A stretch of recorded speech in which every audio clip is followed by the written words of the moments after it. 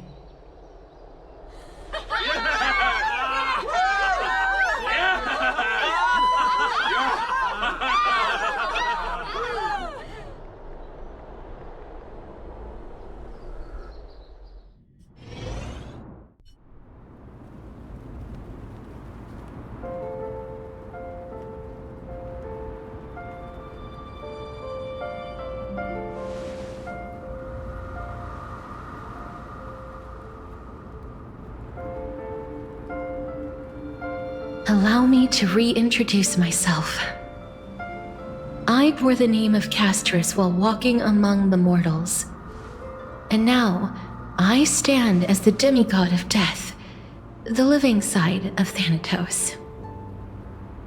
Welcome to my realm, where the west wind ends.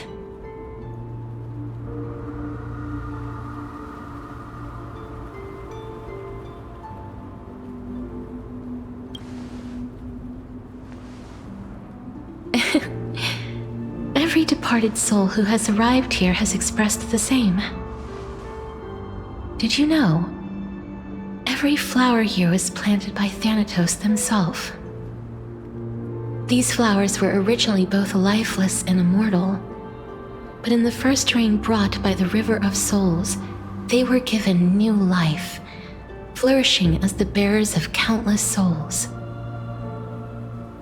And it is my duty as the Master of Death to tend to their well-being and foster their growth in this serene haven. Similar to the structured cycle of life and death in the mortal world, these flowers too shall wither and fade, returning to the earth and then ascending to the sky with mist and tides. Eventually, they will descend to the mortal land as gentle rain. Every soul undergoes the perpetual cycle of reincarnation, albeit in varied forms, until the world meets its end. Yet, sadly, there's no time left for Emphorius to wait for when the flowers bloom again. Now, death is the power at my fingertips. It once led the souls of the deceased here, but I shall open the gate of the netherworld and return you to the realm of the living. In exchange, please take the core flame of death with you and complete the flame chase journey. Do not let our work thus far be in vain.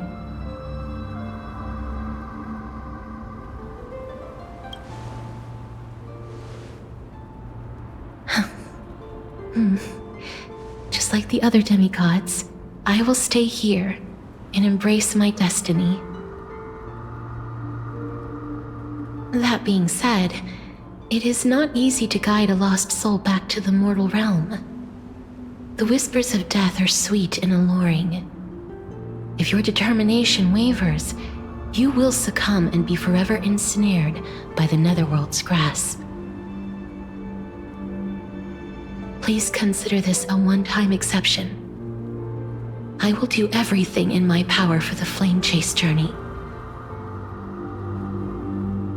And for your life, the only life I can save.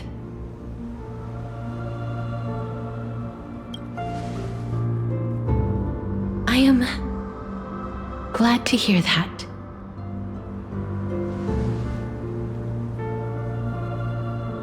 Over here!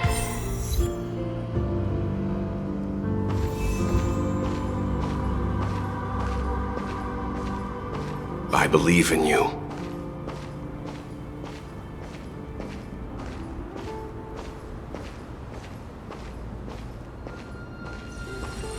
Don't go. Just forget about all the hardships of the... Lift your chin up high and step forward with us toward tomorrow! That's right. Keep your eyes on the dawn. Onward. Show me your courage. partner. We shall become heroes together.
All of this is proof that you once lived. Your soul, your memories, the years you've journeyed through, and the path they revealed, leading you back home. So, continue onward. Do not stop moving forward, and do not let her sacrifice and the support of all who have stood by you be in vain. Over here, friend! Take my hand. Let's go home.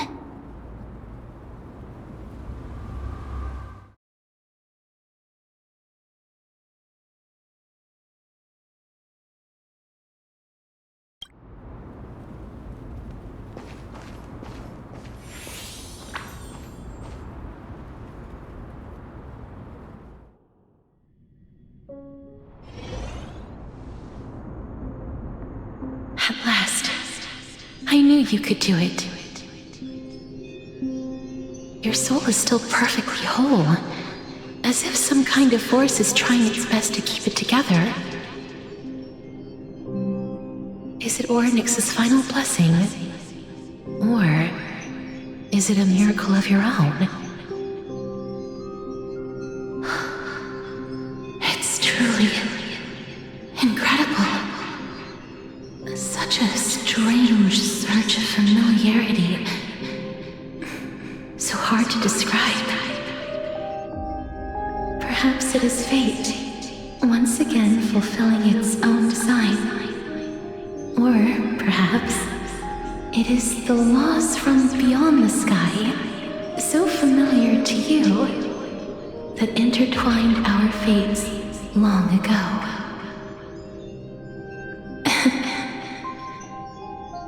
It seems that this is a riddle which cannot be solved anytime soon. The sensation of becoming a demigod is truly wondrous.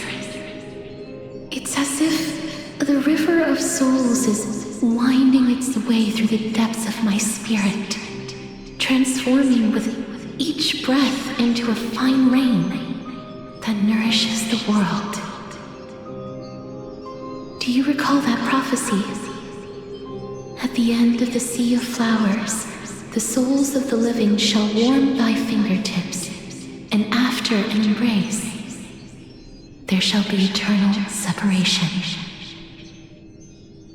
I promised you that I would do everything in my power to give it another meaning. Now, as I stand as a demigod, and destiny draws to a close, I can finally end it in a way that is as beautiful as it deserves. The wish I once sought, but could never grasp, is now within reach. In this brand new world, every blooming life will lift its arms in celebration and recount the profound meaning of this very instant.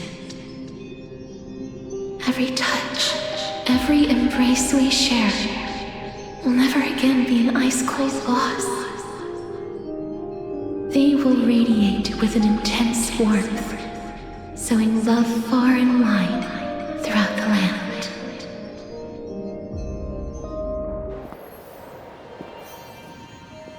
The other shore is very cold.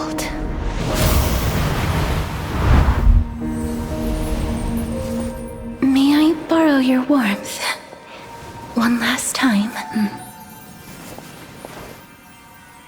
Thank you for fulfilling this wish of mine. The place I'll be going to is what humans call the Land of Sorrows. But with this heartbeat and the residual heat of this embrace, I shall turn the Netherrealm into a gentle place of rest.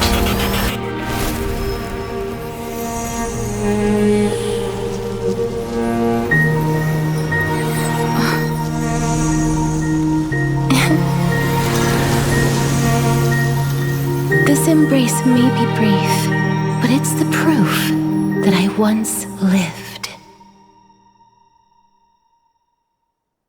Farewell, then. May we reunite in the new world.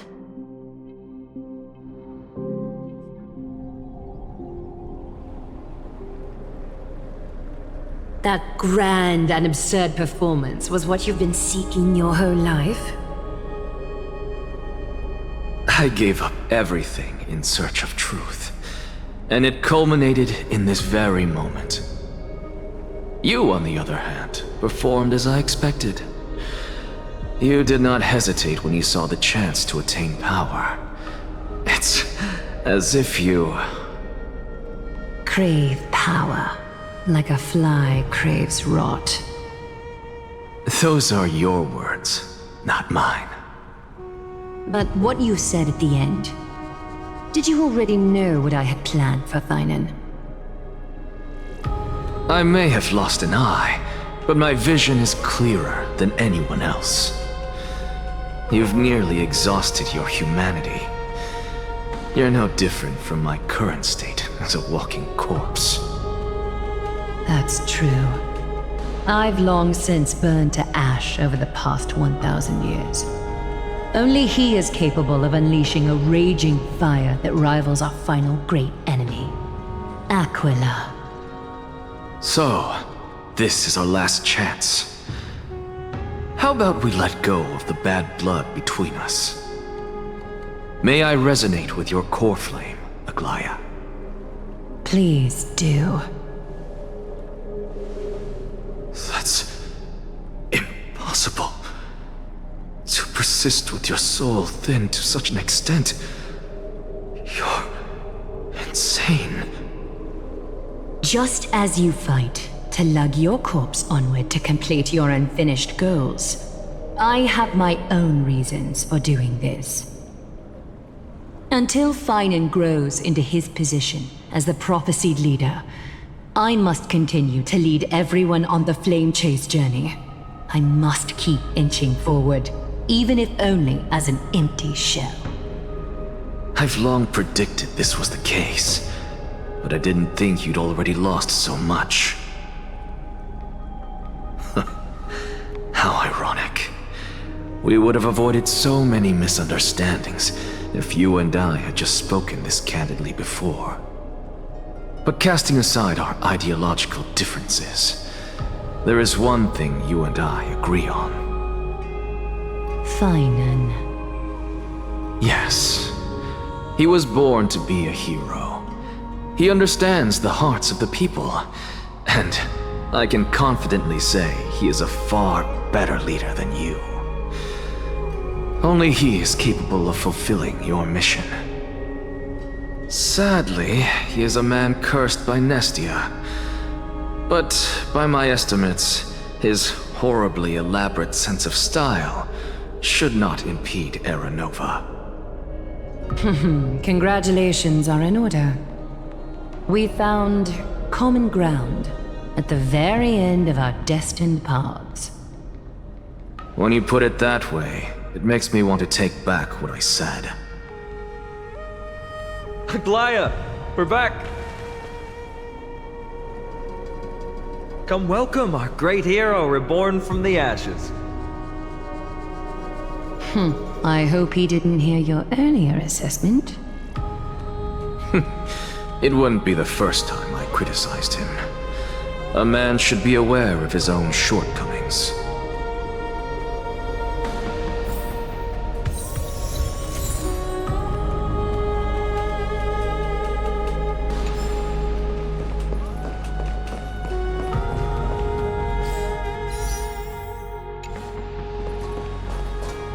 I'm gladdened by your triumphant return.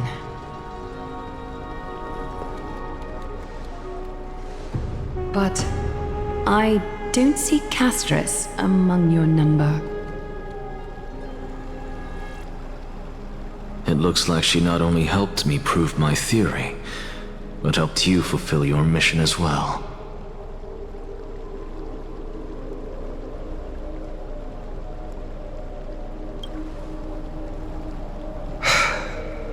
I agree. She might not have been able to change her fate, but she still wrote the final verse of her epic herself. Trinan, please recite the prophecy for us. Trailblazer, please surrender that scalding cool flame for us as well. You are the only life she ever saved by her own hand in her 1,000 years on this earth. I believe no one is more qualified for this noble task.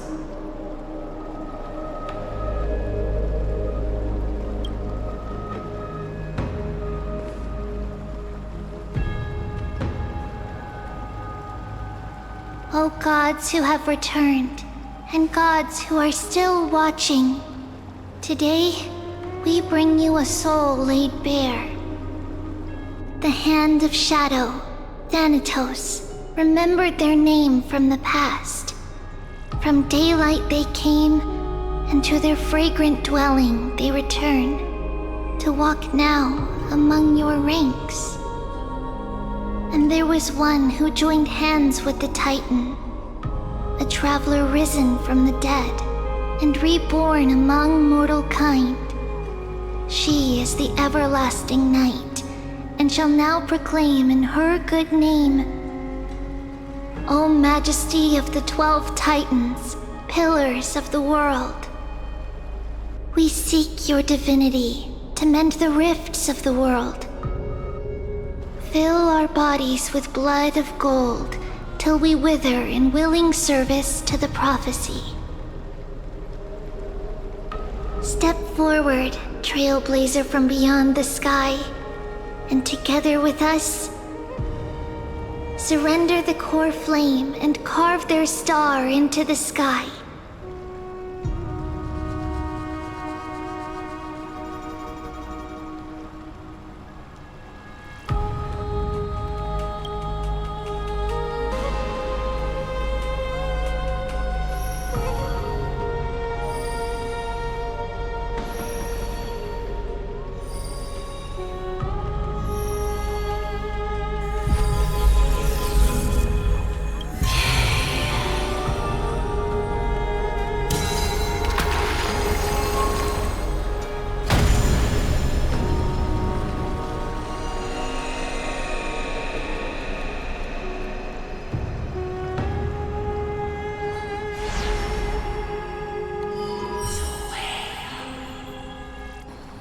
A constellation for death.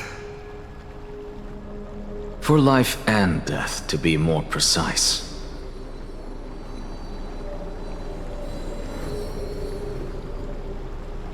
Look! It's...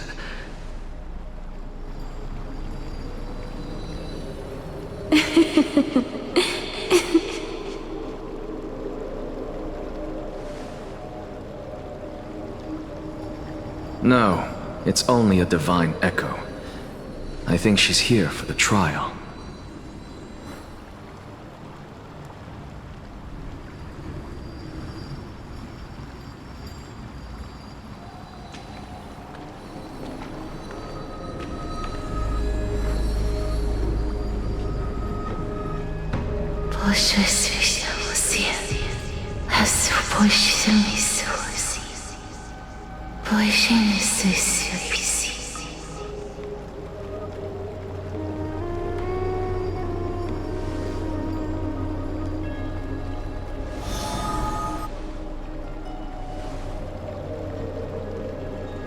What did she say?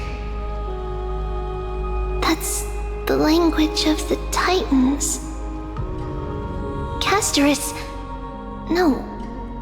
The Titan. They said...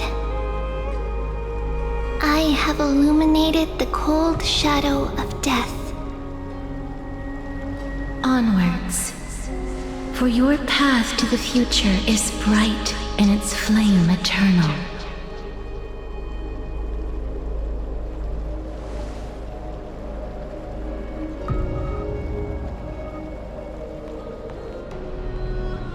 Do not forget.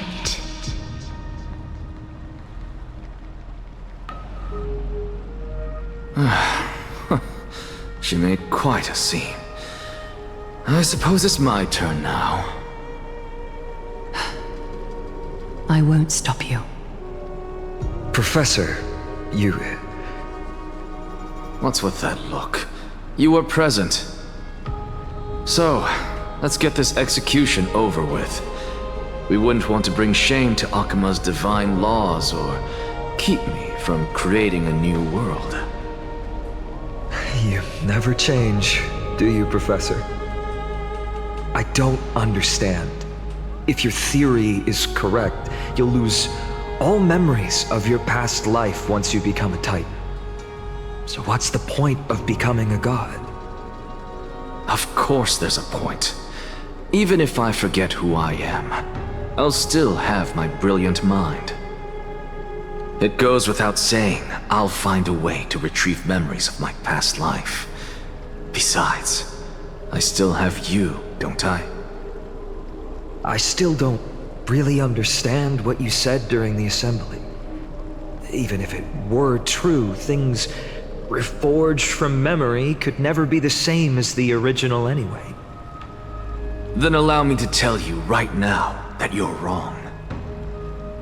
What exactly are we? My answer is that the Chrysos heirs are the future Titans and vice versa. Of course, this answer only applies to us. So, what are we when it comes to regular mortals?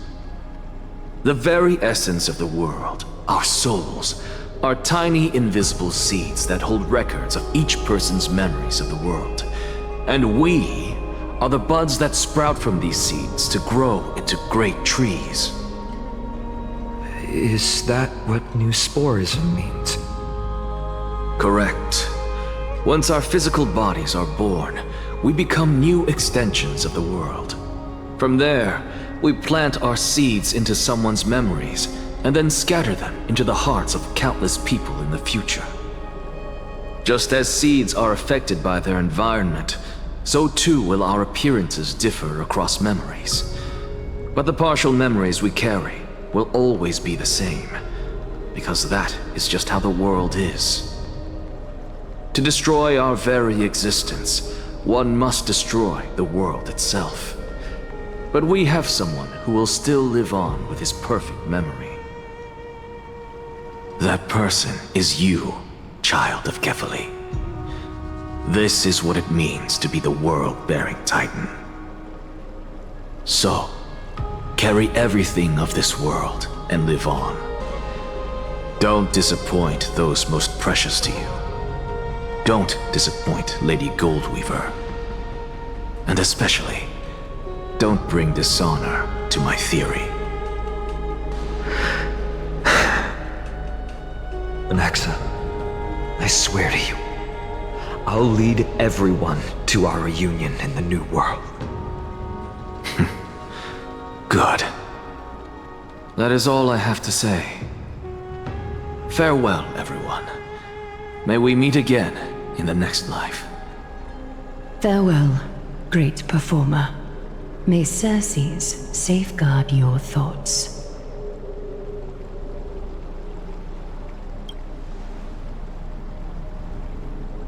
Are you satisfied, Honorable Titan?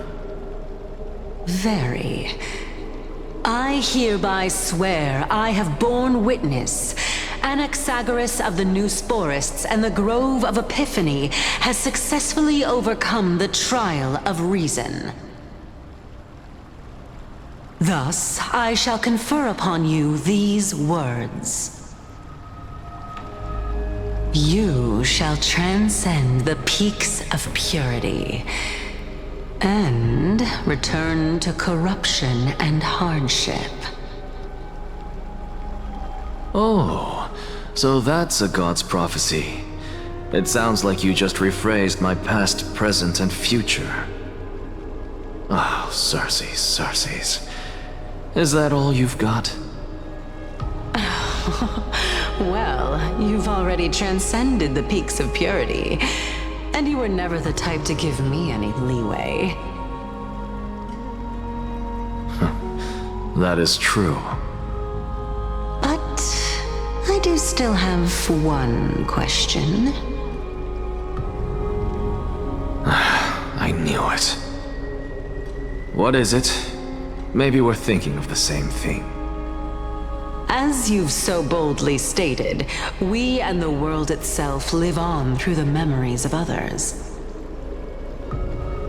If that is the case, whose memories did the very first new spore sprout from? How should I know?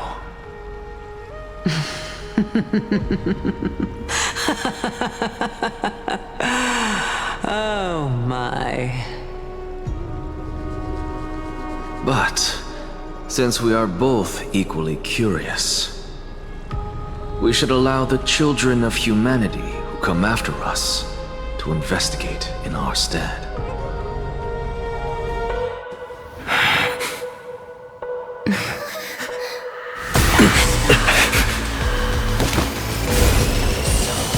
Rejoice, Circes.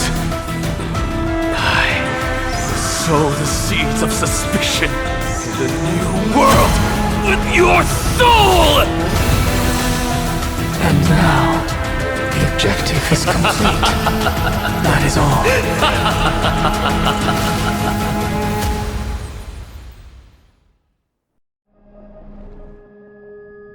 Thankfully, she's still alive. Was March 7th also in this condition when she was first rescued by the Express?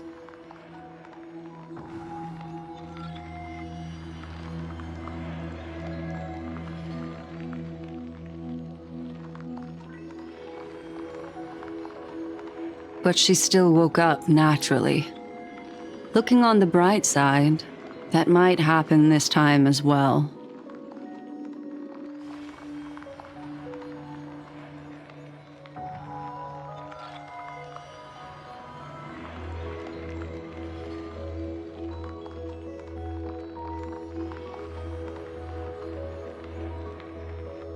I do not have conclusive evidence, but judging by her current condition, perhaps March 7th's memories have been hijacked. Think about it, Miss Himiko. What will happen when someone loses their ability to remember?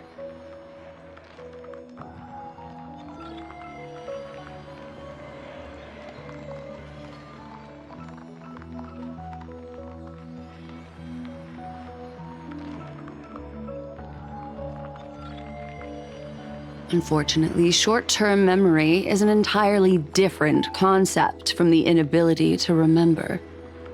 Perhaps it is difficult for you to imagine, but an individual who has lost their ability to remember turns into nothingness. The belief of the Garden is that everything in this universe can be interpreted through memories. This is the driving force behind the continuance of this path. The past is made up of memoria, while the future is a possibility that will eventually be converted to memoria. But the present, it doesn't really exist, and it's only an abstract expression. Therefore, when a person is affected by the path and loses their ability to remember, their physical form will also be affected. These ice crystals are a manifestation of that.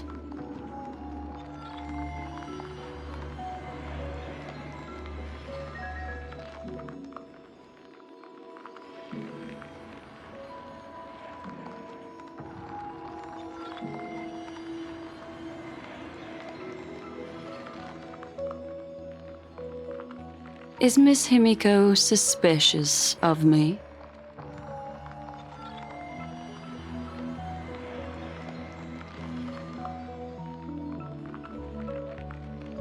In other words, now is the time for me to prove my innocence. That's not a problem, of course. The true reason behind my intentions is that Amphorius holds special significance. For some memo keepers of the garden with extremist views, it is a perfect example. A world that can only be seen through the garden's mirror means that memo keepers have the right to keep the world in their private collection. If those Pathstriders of Remembrance were to uncover the secrets of Amphorius first, they might unleash their wild ambitions and remodel more worlds into a similar form.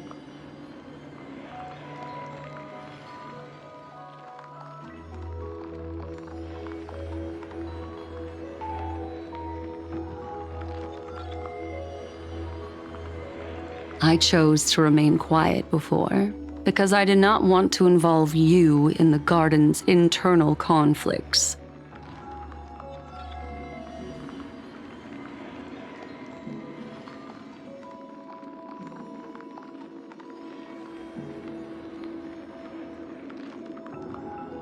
You can be even bolder with your guesses. The people that I am talking about, they aren't just individuals. They are an organization that has already attached itself to the pinky finger of Fu Li.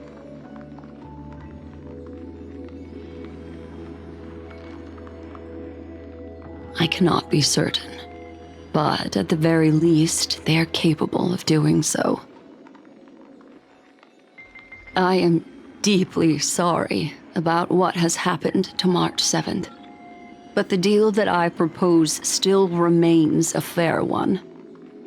Amphorius is still an excellent destination, and investigating further might allow us to uncover the truth behind the accident. Miss Himiko, the wisest choice right now is for us to continue cooperating.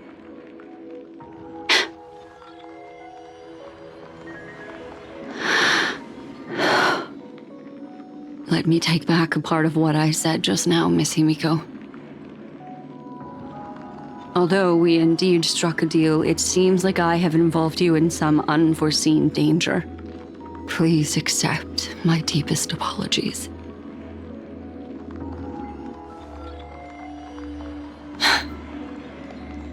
It's Fu Li. Their gaze has just swept across Amphorius. Oh, how interesting. I never expected a mere memo snatcher to be actually hiding so much inside her head. What's even more interesting is that the word Amphorius has appeared in her subconscious.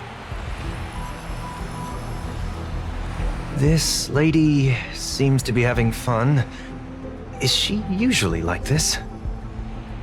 It's hard to explain. What are you two whispering about? Has it not occurred to you that I can hear everything clearly? Please pardon me, Madam Herta. Would you mind sharing with us what you've discovered? The ones who need help are the Astral Express. You will have to put up with my methods, even if they are rather unconventional. let's get back to the topic. By using the fourth mirror, I rummaged through the brain of this memo snatcher and learned a good deal. Not only does this person know of Amphorius, but there are also many memo keepers who are interested in the place. I searched through her consciousness and found the following terms: the Eternal Land, the Rejected Land, and the private collection of the Garden of Recollection.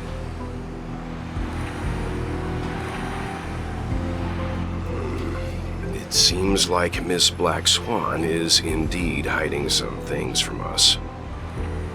Since I'm not able to find any useful clues from the outside, why don't I personally visit this mysterious Amphorius? You're planning to head to Amphorius yourself? Yes, but not in the flesh like you all foolishly did. See these Herda mirrors? With them, I can project my data spirit entity to any corner of the cosmos through spatial warps, without even needing to leave my room. But of course, these corners of the cosmos must be within the coverage zone of inter-astral peace communications. After all, this is collaborative technology. I see. You do seem like the more indoor type. Although that star zone is not within the network of the IPC, the Express itself can serve as a signal station. Come, give me the astral chart coordinates. Then, sit back and enjoy the show.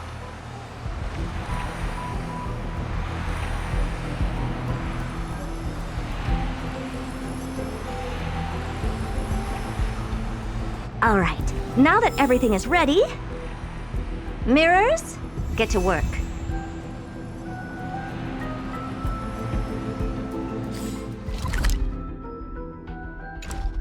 Take a look. This is pure genius in action.